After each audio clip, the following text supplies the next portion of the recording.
स्वागत है आप सभी का मनोविज्ञान की इस क्लास में। और आज की क्लास काफ़ी इम्पोर्टेंट है, खासकर ऐसे स्टूडेंट्स के लिए जो आगे चलकर रिसर्च की फील्ड में जाना चाहते हैं, पीएचडी करना चाहते हैं। उनके लिए यह क्लास काफ़ी इम्पोर्टेंट है। इससे पहले अब तक रिसर्च यानी शोध क्या है, शोध समस्या क्या होती है, शोध समस्या में कौन कौन सी चीज़ें आती हैं, किसका संबंध देखते हैं, चर क्या होते हैं, चरों के कितने प्रकार होते हैं, वेरिएबल्स के कितने टाइप्स होते हैं, इसके साथ ही हाइपोथेसिस परिकल्पना या जिसे उपकल्पना भी कहा जाता है, इन सभी के बारे में हमने जाना है। तो अगर अब तक किसी स्टूडेंट ने ये सभी वीडियोस नहीं देखे हैं तो सबसे पहले आप उन वीडियोस को देखें, क्योंकि जो आपका शोध का यूनिट है, रिसर्च का जो यूनिट है, उसमें वो सभी चीज़ें आएंगी और एग्ज़ाम में भी पूछी जाएंगी। और सबसे मेन चीज़ कि अगर वो कॉन्सेप्ट आपकी क्लियर होंगे तभी आज आप यहाँ इस शोध डिज़ाइन का टॉपिक समझ पाएंगे। तो उन वीडियोस का लिंक आपको नीचे डिस्क्रिप्शन में मिल जाएगा। डिस्क्रिप्शन में प्लेलिस्ट का लिंक मिल जाएगा, रिसर्च से रिलेटेड प्लेलिस्ट है, जहाँ से आप उन वीडियोस को आराम से देख सकते हैं। अब बात करते हैं शोध डिज़ाइन के बारे में। तो जैसा कि यहाँ पर आप देख रहे हैं, बताया जा रहा है कि शोध डिज़ाइन एक ऐसी योजना होती है जिससे यह पता चलता है कि शोध में कितने स्वतंत्र चर हैं, इसके साथ साथ उनके कितने स्तर हैं, बहिरंग चर को नियंत्रित करने के लिए कौन कौन सी प्रविधियों यानी विधियों का, टेक्निक्स का उपयोग किया गया है, तथा आश्रित चर का मापन किस रूप में हुआ है। तो अब यहाँ पर आप देख रहे हैं चर के बारे में ही बताया गया है। तो अगर आपको चर का कॉन्सेप्ट क्लियर है तभी ये चीज़ें समझ में आएंगी। इसको एक एग्जाम्पल से समझते हैं, एक सिंपल से एग्जाम्पल से समझते हैं कि मान लीजिए आप अपने घर से निकल रहे हैं और एग्ज़ाम देने के लिए आपको कहीं बाहर जाना है, 200-300 किलोमीटर दूर आपका सेंटर है, वहाँ पर आपको जाना है। तो आप घर से निकलने से पहले एक प्लान बनाते हैं। प्लान में आप कौन कौन सी चीज़ों को शामिल करते हैं कि मुझे ट्रेन से जाना है या मुझे बस से जाना है तो मुझे किन किन चीज़ों को लेकर जाना है, रास्ते में मुझे कौन कौन सी सावधानियां बरतनी है, किन लोगों से मुझे बातचीत करनी है, किन लोगों से मुझे बातचीत नहीं करनी है।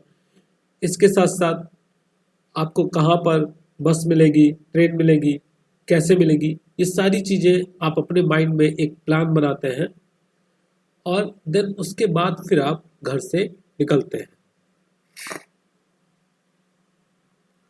ठीक है। फिर रास्ते में कुछ लोग आपको मिलते हैं। मान लीजिए आपने डिसाइड किया है कि आगे चलकर मेरा फ्रेंड मुझे मिलेगा, फिर उसके साथ जाना है। तो जो भी चीज़ें आपको मिल रही हैं, जैसे मान लीजिए आपका फ्रेंड आपको मिल रहा है और वो आपसे बातचीत कर रहा है, तो वो एक तरीके का चर है। क्या है? वेरिएबल है, क्योंकि जब आप उससे मिलते हैं तो आप उससे प्रभावित होते हैं या आप उसको प्रभावित करते हैं। फिर कुछ चीज़ें ऐसी भी होती हैं जिनको आपको इग्नोर करना रहता है। जिससे बहुत से वहाँ पर आप देखते हैं कि बस में या ट्रेन में बहुत से लोग कुछ बेचने के लिए आते हैं, तो आपको वहाँ पर लेना नहीं है क्योंकि आप तो जा रहे हैं एग्ज़ाम देने के लिए, तो आप उन चीज़ों को इग्नोर भी करते हैं। अब जो इग्नोर कर रहे हैं जिन चीज़ों को, वो यहाँ पर क्या होंगी, वो आपके हो जाएंगे, कौन से वेरिएबल आएंगे वो कमेंट करके मुझे बताएंगे आप। चलिए मैं बताता हूं कि वो आपके आ जाएंगे बहिरंग चरों में, एक्सट्रेनियस वेरिएबल। अब क्यों आएंगे, इसके लिए आपको बहिरंग चर क्या होते हैं ये जानना है। तो बहिरंग चर क्या होते हैं? जिनका प्रभाव आप अपने रिसर्च पर, अपने शोध में नहीं देखना चाहते हैं, आप उनको कंट्रोल करके रखना चाहते हैं। तो ऐसे चरों को हम बहिरंग चर कहते हैं। तो जिससे वहां पर आप क्या कर रहे हैं, आप उन चीजों को नहीं लेना चाह रहे हैं, उनसे आपका कोई मतलब नहीं है, तो इसीलिए आप उन चीजों को इग्नोर कर रहे हैं, हटा रहे हैं। फिर आप आगे जाते हैं, आप एग्जाम देते हैं, उसके बाद आप अपना रिजल्ट आता है आपका, उसका एनालिसिस करते हैं और इस तरीके से आपका पूरा प्रोसेस कंप्लीट होता है। तो शोध डिजाइन में भी कुछ हद तक यही चीजें होती हैं। इसमें जब आप एक रिसर्च टॉपिक लेते हैं, सबसे पहले क्या होता है, शोध करने के लिए आप क्या करते हैं, सबसे पहले एक फील्ड, आप एक एरिया डिसाइड करते हैं कि मुझे इस एरिया में रिसर्च करना है। जैसे आपने डिसाइड कर लिया कि मुझे बच्चों से रिलेटेड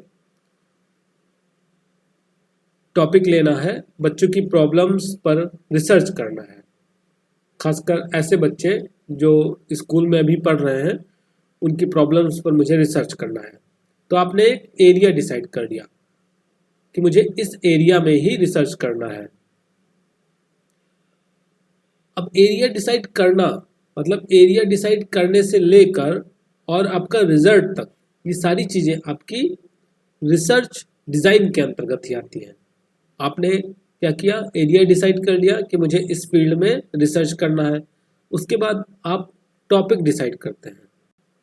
जिससे मान लीजिए आपने टॉपिक ले लिया कि ऐसे बच्चे जो गरीबी रेखा से नीचे के परिवार से आते हैं, उनका मानसिक स्वास्थ्य कैसा है, या उनके मानसिक स्वास्थ्य में और ऐसे बच्चे जो गरीबी रेखा से ऊपर में आते हैं, उनके मानसिक स्वास्थ्य में क्या संबंध है।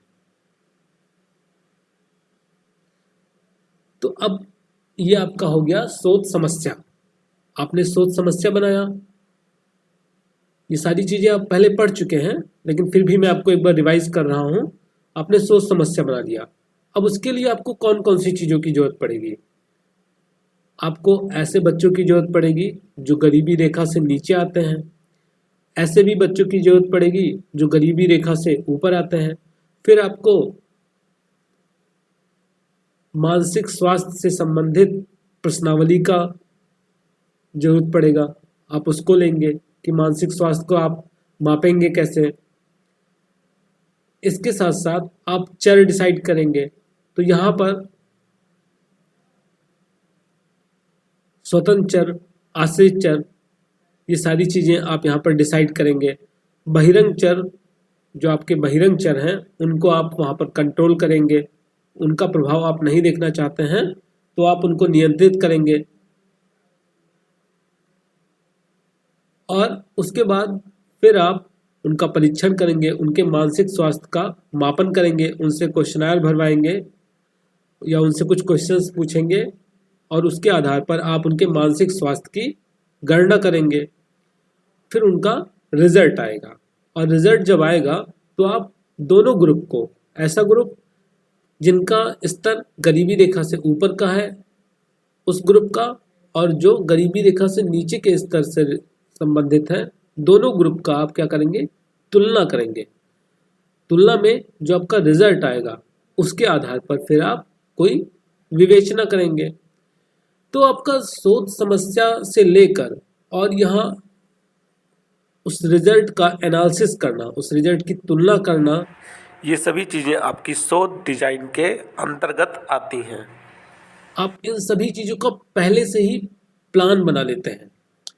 ये नहीं है कि आप ये सारा स्टेप बाय स्टेप सब आ रहा है, नहीं, आप जो इसकी प्लानिंग करते हैं ना, कि आपको पहले ये करना है, फिर उसके बाद दूसरा स्टेप आएगा, फिर तीसरा स्टेप आएगा, फिर चौथा स्टेप आएगा, इस प्लानिंग को समझे, इसको, इस प्लानिंग को ही आप क्या कहते हैं, शोध डिजाइन या रिसर्च डिजाइन कहते हैं। समझ में आ रहा है? रिसर्च डिजाइन क्या है? ये आपने जो पूरी प्लानिंग की, शोध समस्या से लेकर और रिजल्ट तक की जो आपकी पूरी प्लानिंग हुई, उस प्लानिंग को ही आप शोध डिजाइन कहते हैं। अब यहां पर आप कर्लिंगर की परिभाषा को देखिए। कर्लिंगर ने बताया कि शोध डिजाइन अनुसंधान करने, यानी अनुसंधान का मतलब रिसर्च या शोध, शोध डिजाइन अनुसंधान करने के लिए बनी हुई एक ऐसी परियोजना तथा संरचना है जिसके द्वारा शोध समस्याओं का उत्तर प्राप्त किया जाता है। अब देखिए, जो अभी हमने बात किया कि परियोजना या संरचना की बात की जा रही है, मतलब आप शोध समस्या से लेकर और उस समस्या का उत्तर प्राप्त करने के बीच में जितनी भी चीजें आ रही हैं, उन सभी चीजों को किसके अंतर्गत रखा जाता है? शोध डिजाइन के अंतर्गत रखा जाता है। एक बार फिर से समझें, कर्लिंगर ने क्या बताया कि शोध डिजाइन अनुसंधान करने के लिए बनी हुई एक ऐसी परियोजना तथा संरचना है जिसके द्वारा शोध समस्याओं का उत्तर प्राप्त किया जाता है। क्योंकि आपका जो मेन मकसद है, आपका मेन मोटिव क्या है? आपको उत्तर प्राप्त करना है। किसका उत्तर प्राप्त करना है? जो आपने शोध समस्या बनाई है उसका उत्तर प्राप्त करना है। तो शोध डिजाइन के द्वारा हम उसी उत्तर तक पहुंचने का प्रयास करते हैं। अब बात करते हैं हम शोध डिजाइन के उद्देश्य के बारे में। Purpose of research design. तो जैसा कि अब तक आप लोग को पता ही चल गया होगा कि जो रिसर्च डिजाइन है उसका उद्देश्य क्या होता है, लेकिन एक बार फिर से समझते हैं। यहाँ पर दो मुख्य उद्देश्य बताए गए हैं। पहला उद्देश्य है आपका शोध प्रश्नों, रिसर्च क्वेश्चंस के सही उत्तर ढूंढना, to provide correct answer to the research questions. और दूसरा है आपका प्रसरण को नियंत्रित करना, टू कंट्रोल वेरिएंस।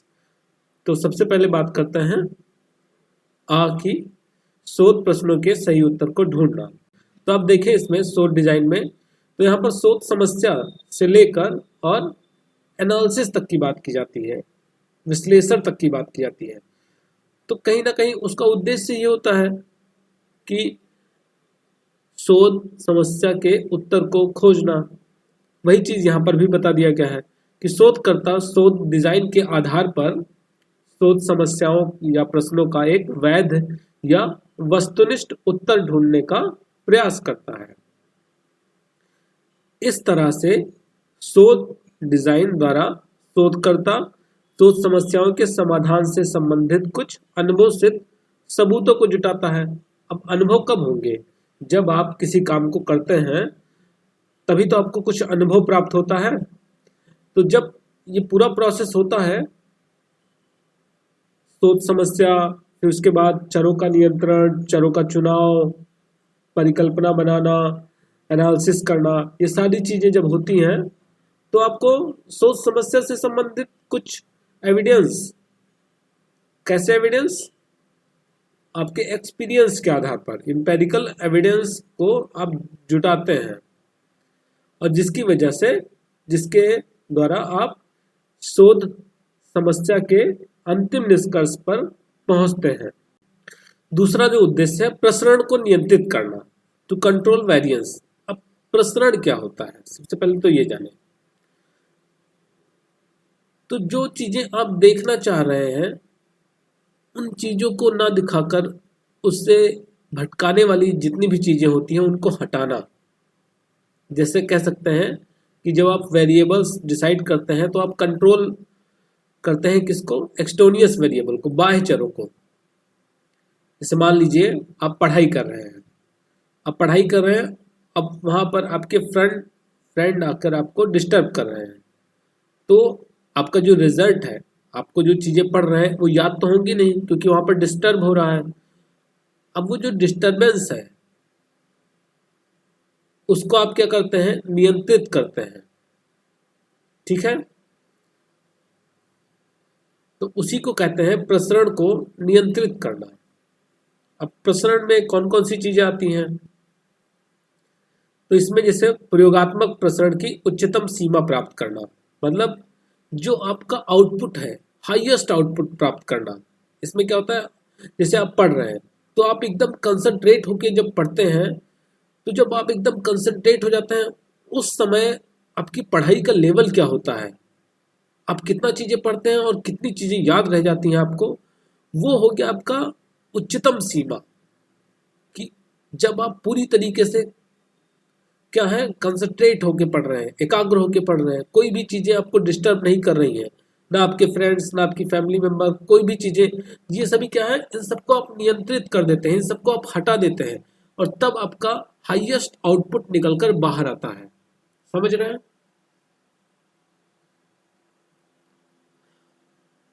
जो दूसरा पॉइंट देखें, बहिरंग प्रसरण को नियंत्रित करना, हमने पहले वाले में ही दूसरे वाले को भी इंक्लूड कर लिया है। मतलब आपका तो पहला क्या है कि आप जो पढ़ रहे हैं उसका हाईएस्ट आउटपुट निकल के आए। आप जितनी देर पढ़ रहे हैं वो हाईएस्ट आउटपुट निकल के आए कि आपने 1 घंटा पढ़ा, तो 1 घंटे में जो पढ़ा वो सब कुछ आपको याद है। ये हो गया हाईएस्ट आउटपुट। और इसके लिए आपको बहिरंग प्रसरण को भी नियंत्रित करना पड़ेगा, क्योंकि आप 1 घंटा पढ़ रहे हैं, 15 मिनट वहां पर कोई डिस्टर्ब ही कर रहा है बार बार आके, तो आप अपना आउटपुट दे ही नहीं पाएंगे, अपना अच्छा परफॉर्मेंस, अपना बेस्ट परफॉर्मेंस आप वहां पर नहीं दे पाएंगे। तो उसको नियंत्रित करना, इसके साथ साथ जो कुछ छोटी छोटी त्रुटियां हो जाती हैं उन त्रुटियों को भी कंट्रोल करना, नियंत्रित करना, यही सब प्रसरण के अंतर्गत आते हैं। मतलब प्रसरण का मतलब है कि जो भी चीजें बाहर जा रही हैं उनको नियंत्रित कर लेना। समझ रहे हैं? जो भी चीजें आपकी रिसर्च को या आपके वर्क को अफेक्ट कर रही हैं और आप नहीं चाहते हैं कि वो चीजें आपके रिसर्च को या आपके वर्क को अफेक्ट करें, तो उनको नियंत्रित करना ही प्रसरण को नियंत्रित करना कहलाता है। तो इस तरीके से आज की क्लास में हमने यह देखा कि रिसर्च डिज़ाइन क्या है और उनके अर्थ क्या है, उसकी परिभाषा क्या है, उसका उद्देश्य क्या है। नेक्स्ट वीडियो में हम बात करेंगे रिसर्च डिज़ाइन के टाइप्स के बारे में।